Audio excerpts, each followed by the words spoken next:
La maestra Alla Kolpakova nació en Voronezh, Rusia. Terminó la licenciatura en Filología en la Universidad Estatal de Voronezh con especialización en folclore ruso y con recomendación para ingresar al posgrado.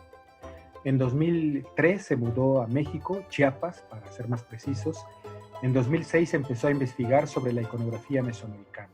En 2008 publica su primer artículo en español sobre el símbolo del rombo en los textiles mayas. En 2010 fue aceptada en la maestría en Historia de la UNACH-UNICACH en la línea de especialización Historia Prehispánica. En 2013 fue nombrada maestra en Historia después de aprobar con mención honorífica su tesis de maestría titulada Las decoraciones en la cerámica del preclásico temprano en la región sur del Soconusco, Chiapas. Durante los siguientes años ha seguido desarrollando su línea de investigación, participando en diversos congresos y publicando artículos dedicados a la iconografía maya, estudios de folclore, iconografía en cerámica y creencias religiosas mesoamericanas. En 2017 fue publicado su primer libro, Diseños Mágicos, que mediante el análisis de la figura geométrica del rombo introduce al tema de simbología textil de los mayas de los Altos de Chiapas. En 2018 salió la segunda edición de este libro, editado por Coneculta Chiapas. Actualmente está trabajando sobre la iconografía de la cerámica de Amatenango y la historia de la vestimenta de los Altos de Chiapas. Demos la bienvenida a esta conversación a la maestra Alla Kolpakova. Bienvenida, maestra. Buenas tardes a todos los participantes de esta conferencia en línea. Mi nombre es Alla Kolpakova, soy historiadora y hoy les voy a platicar sobre los comienzos de Historia de Chiapas. En la literatura histórica normalmente se denomina como preclásico o formativo. La peculiaridad de este periodo de la historia consiste en que casi todo lo que sabemos hasta ahora proviene de datos obtenidos de los estudios arqueológicos. Eso se debe a que carecemos de los testimonios escritos directos, descifrados de esta época, como sucede, por ejemplo, en el periodo clásico, donde hay un gran número de documentos escritos ya descifrados. Los historiadores dividen la historia de Mesoamérica en varios periodos llamados lítico, arcaico, preclásico, clásico y posclásico. Esta clasificación y su nomenclatura varían considerablemente de acuerdo a el área del estudio y también de acuerdo al autor. El periodo lítico describe a los primeros habitantes del territorio mesoamericano y todavía es poco estudiado. Por eso la información es bastante escasa. Lo que sabemos hasta ahora sobre los primeros pobladores en el suelo chiapaneco proviene del estudio de los abrigos rocosos Santa Marta y Los Grifos, ambos que se encuentran cerca de Ocosocuautla. Estos lugares servían como alojamiento durante la época de lluvias para pequeños grupos cazadores-recolectores, aproximadamente a partir del año 10.000 a.C. Estos abrigos rocosos son famosos por poseer una gran variedad de pinturas rupestres que representan figuras de animales, personas, impresiones de manos y rostros. Los creadores de estas pinturas recolectaban productos de origen vegetal y animal y cazaban animales de tamaño pequeño y mediano. Se encontraban además en el proceso de domesticación de plantas silvestres como tomate, nanche, higo, cacao y teosinte, que es maíz silvestre. En otras palabras, eran más recolectores que cazadores. Y además ya experimentaban con horticultura. Cerca de 7000 a.C. comienza el periodo arcaico, antecesor del preclásico. La presencia de ocupación humana en este periodo está documentada en los Altos de Chiapas, cerca del lago Aguacastenango, en donde fueron descubiertos talleres de elaboración de artefactos líticos. Pero la mejor evidencia acerca de este periodo proviene de la zona de manglares del Soconusco, en la costa del Pacífico.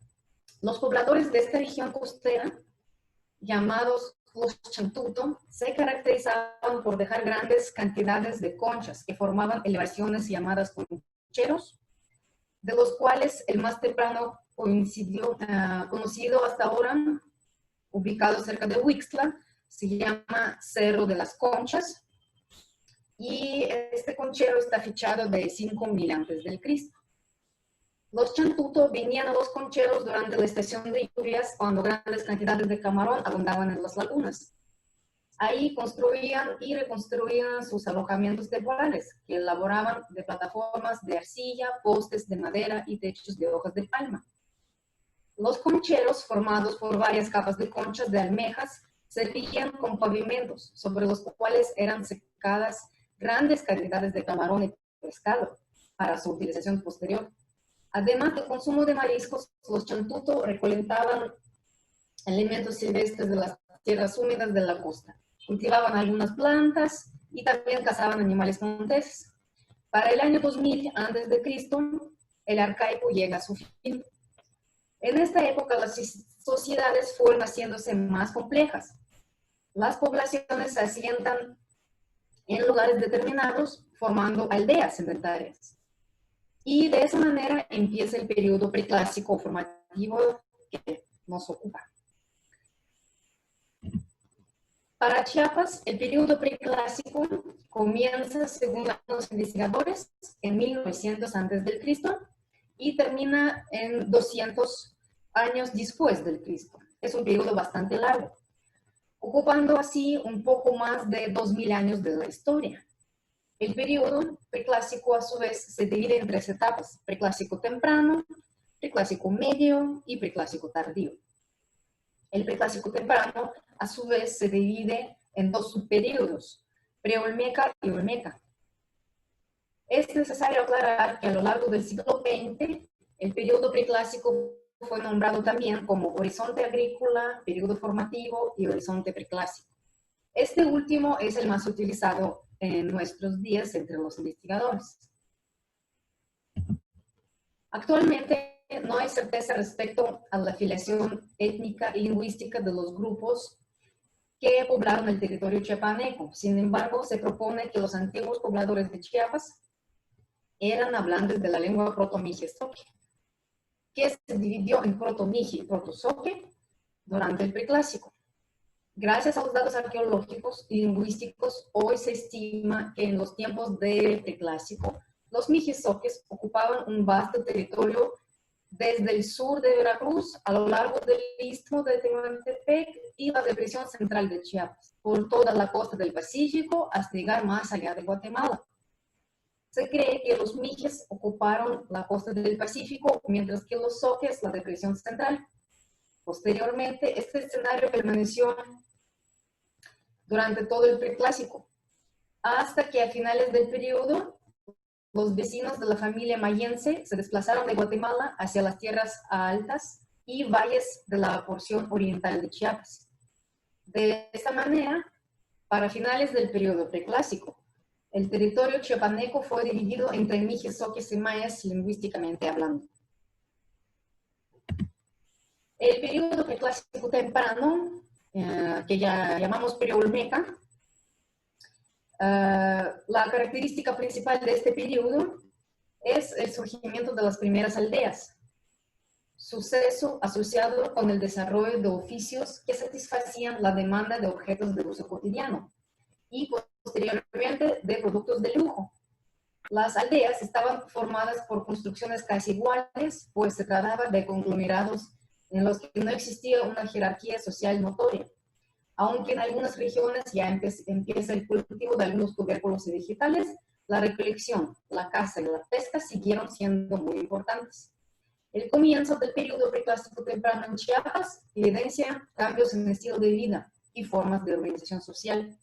Durante este periodo surgieron aldeas en todo el territorio chiapaneco, ubicadas en la cercanía de los cuerpos acuosos como ríos y lagunas, y también a lo largo de la costa del Océano Pacífico.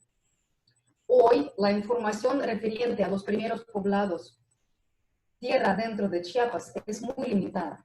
Se sabe que en 1400 a.C. ya existían asentamientos como Miramar, San Isidro y Finca Acapulco.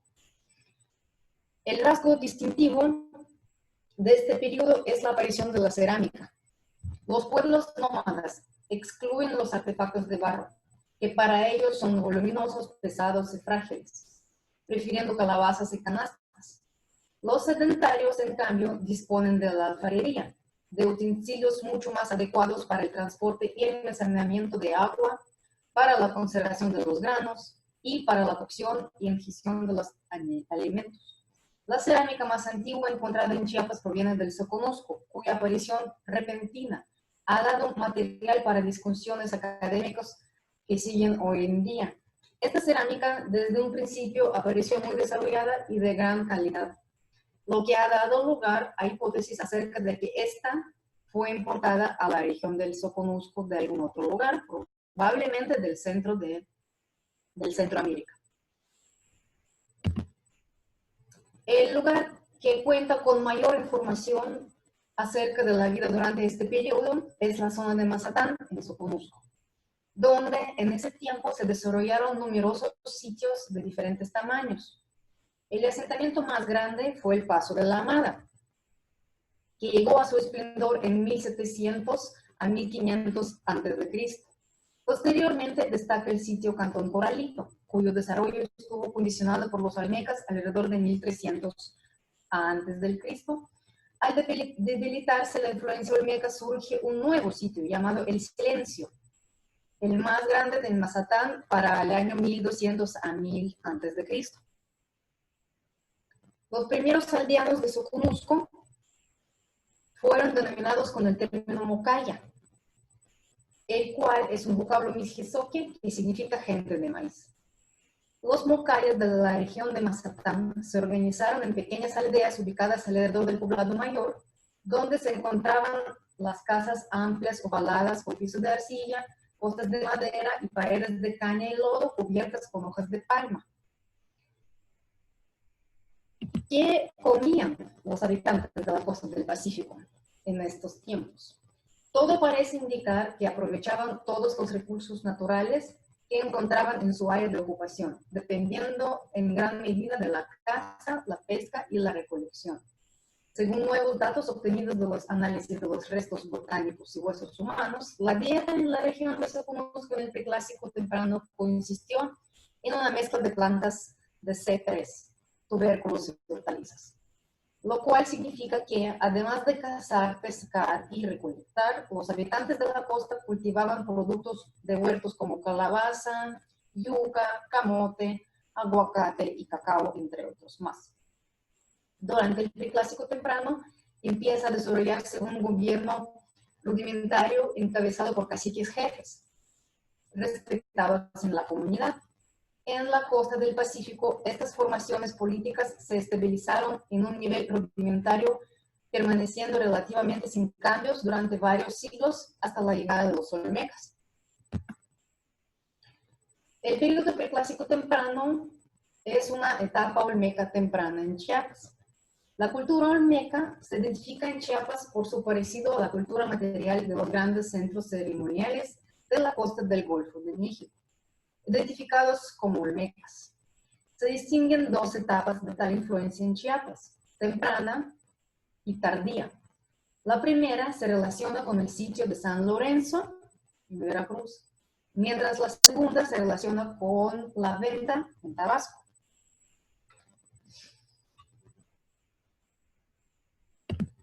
La expansión olmeca de San Lorenzo durante la primera etapa en el territorio chiapaneco siguió dos rutas, una por la costa del Pacífico hasta El Salvador y la otra tierra adentro, siguiendo probablemente el curso del río Grijalva hasta su nacimiento en los altos occidentales de Guatemala. Estas vías de expansión no eran fortuitas, sino seguían las antiguas rutas de intercambio y comercio.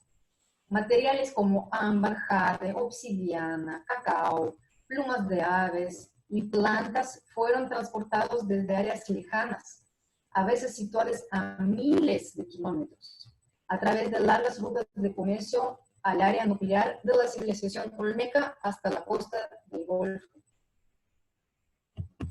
La influencia olmeca que llegó al interior de Chiapas siguiendo el curso del río Grijalva produjo numerosos asentamientos de tamaño mediano que cuentan con presencia de cerámica. Igual que antes, están situados a lo largo de bajíos, esteros o cerca de las orillas de los ríos grandes.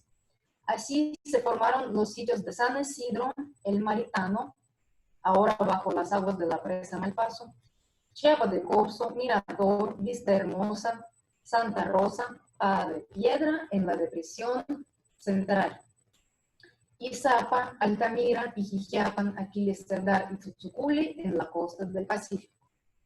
En la zona de Mazatán, en el Soconusco, los mocayas empezaron a interactuar con los olmecas de San Lorenzo a partir de 1300 a.C. En estos primeros contactos, la civilización olmeca, por su mayor grado de complejidad social, marcó su influencia en las sociedades locales más simples, como era el caso de los mocayas. Dicha influencia se evidencia en la cerámica y sus decoraciones, objeto de estudio de mi tesis de maestría, en donde se aprecia claramente el momento de la llegada de la tradición cerámica olmeca del Golfo. Momento ubicado en la fase Chedua, cuando aparecen los diseños olmecas en la cerámica.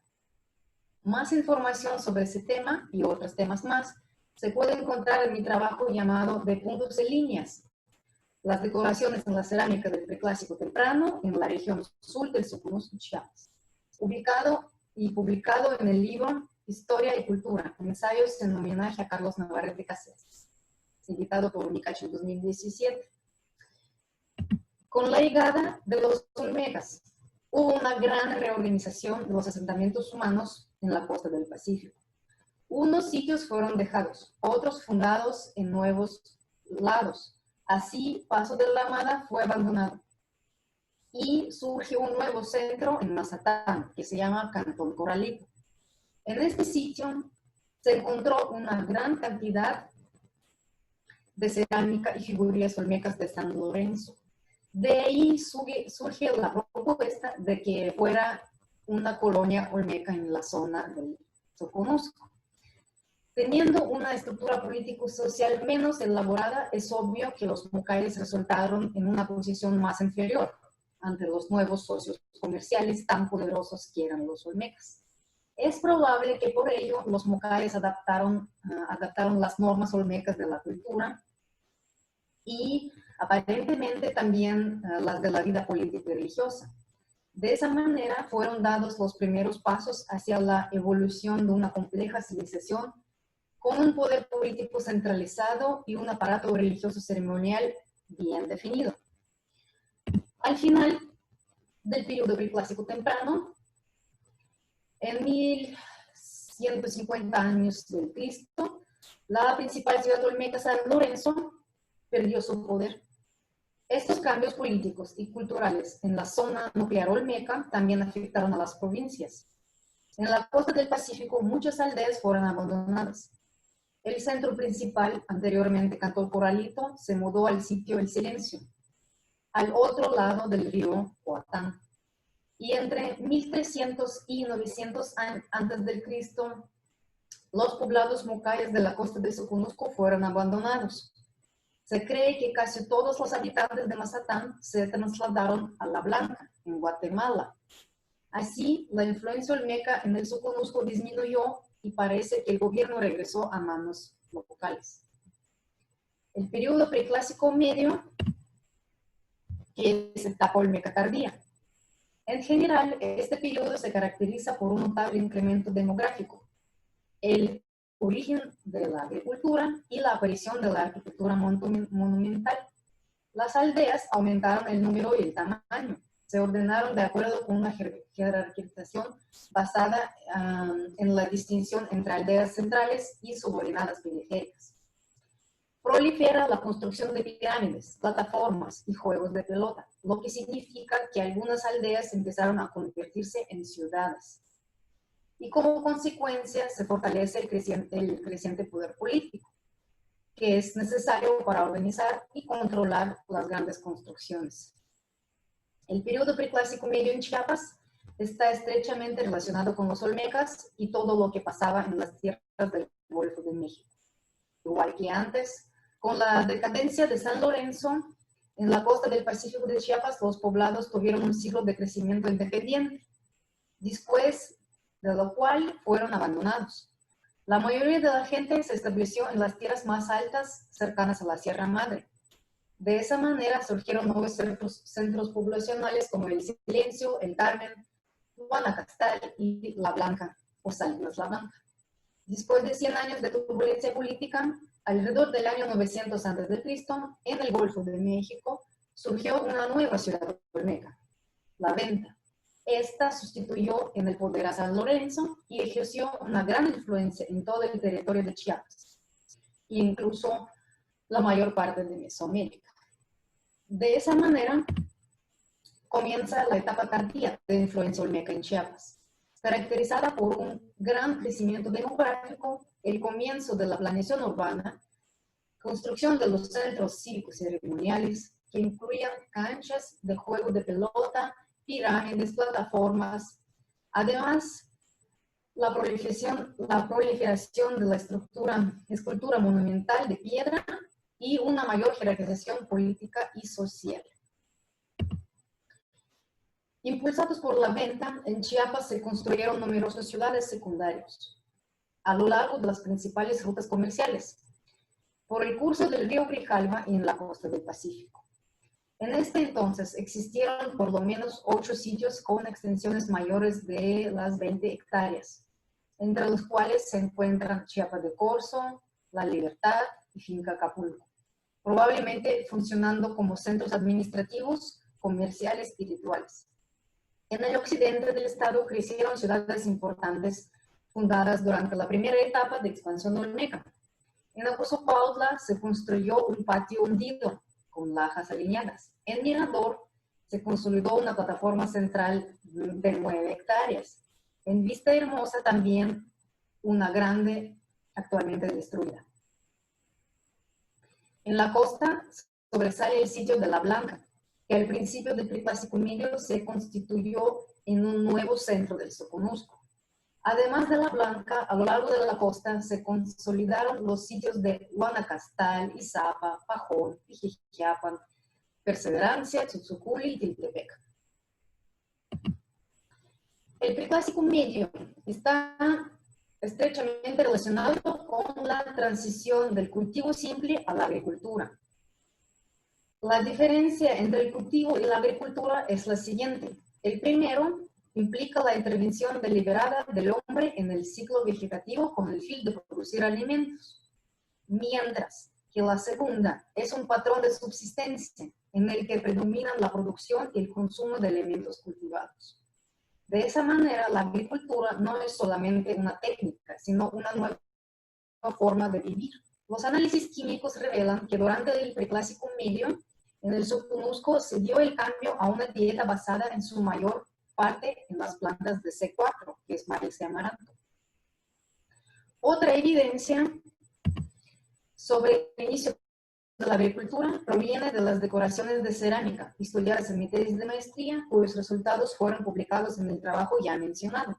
Entre las decoraciones encontré diversas impresiones de semillas, algunas de las cuales coincidían con las de calabaza, girasol y maíz.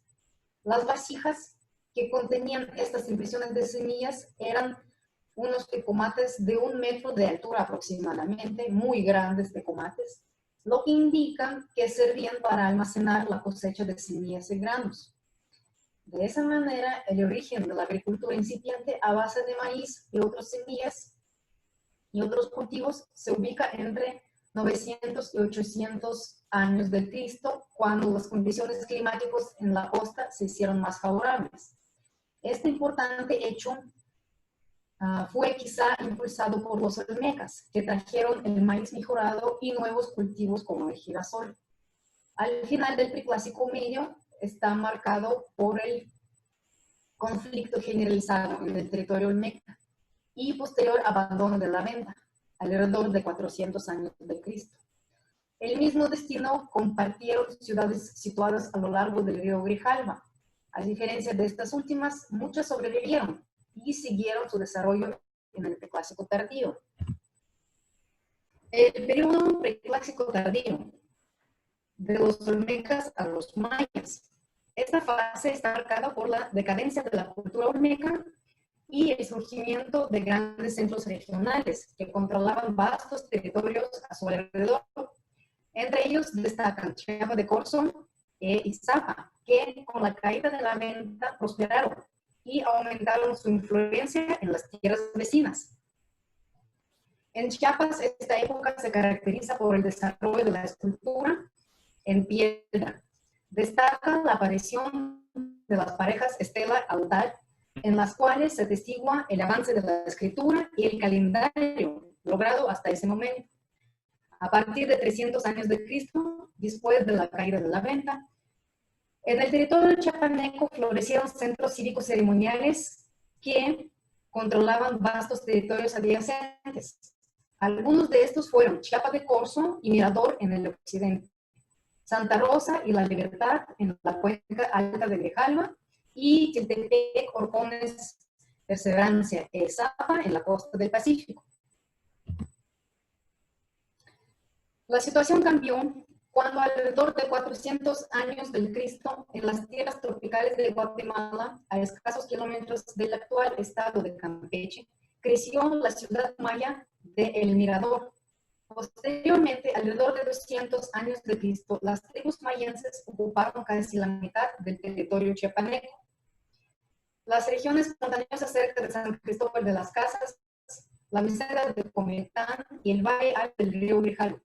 Dicha expansión produjo la migración a gran escala en las regiones vecinas, sobre todo en la costa. Al Soconusco llegaron los mayas de la región montañosa de Guatemala y algunos grupos no identificados ocuparon la región de Tonalá. Durante estos tiempos, en el interior del estado, las ciudades principales de Ocosocuautla y Mirador siguieron bajo el gobierno local Zoque, mientras que otras, como Chiapa de Corzo, estuvieron bajo el mando de los mayas. Después del año 100 después de Cristo, en la depresión central hubo una disminución en la población y actividad constructiva. Cerca de la frontera con Guatemala, en la cuenca del río Grijalva, los mijizoques fueron desplazados ante la expansión maya, emprendida siglos atrás. Muchos sitios fueron abandonados, como La Libertad, Guajilar, Santa Marta y La Dependencia. Desde entonces, los mayas se esparcieron por toda la cuenca superior del Grijalva y el oriente de Chiapas. En la costa del Pacífico, a finales del Preclásico tardío, la mayor parte de los sitios también fueron abandonados, con la población concentrada alrededor de Tonalá. El fin del periodo preclásico. A finales del periodo preclásico tardío, con el avance de la expansión maya, desde el territorio guatemalteco, hubo un reacomodo político y económico en casi todo el estado, que trajo como consecuencia movimientos poblacionales acompañados de abandono de unos sitios y fortalecimiento de otros. Así, bajo la presión de los mayas, sitios en la parte oriental de la depresión central fueron abandonados, mientras que en la occidental Mirador y Chiapa de Corzo alcanzaron su mayor desarrollo. La costa parece haberse convertido en un mosaico de grupos lingüísticos, en el cual Izapa llegó a su esplendor, y con sus avances culturales influyó en la naciente cultura maya. Los zoques de Chiapas empezaron a establecer contactos económicos y políticos con sus nuevos vecinos, de la misma manera como lo hicieron con los olmecas. De ese modo, la entidad se dividió en dos partes, donde dominaron las dos culturas ancestrales, zoque y maya. Para finalizar, se puede decir que desde los comienzos de su historia, Chiapas contaba con una ubicación geográfica estratégica y riqueza en cuanto a fuentes alimenticias y artículos de comercio, lo que determinó su desarrollo y posicionamiento como una entidad fuerte en el sur de Mesoamérica. Estas fueron las condiciones que propiciaron el florecimiento de la cultura maya al comienzo del Clásico. Y ya llegamos al final de nuestra conferencia. Muchas gracias. Gracias por estar con nosotros. Gracias a usted, doctora, muy amable. Pues ya habrá oportunidad de hacerlo con un poco de mejor audio, que creo que tuvimos ese problema, pero no queríamos tampoco desaprovechar esta oportunidad. Gracias a quienes nos acompañaron en Entre Tejas.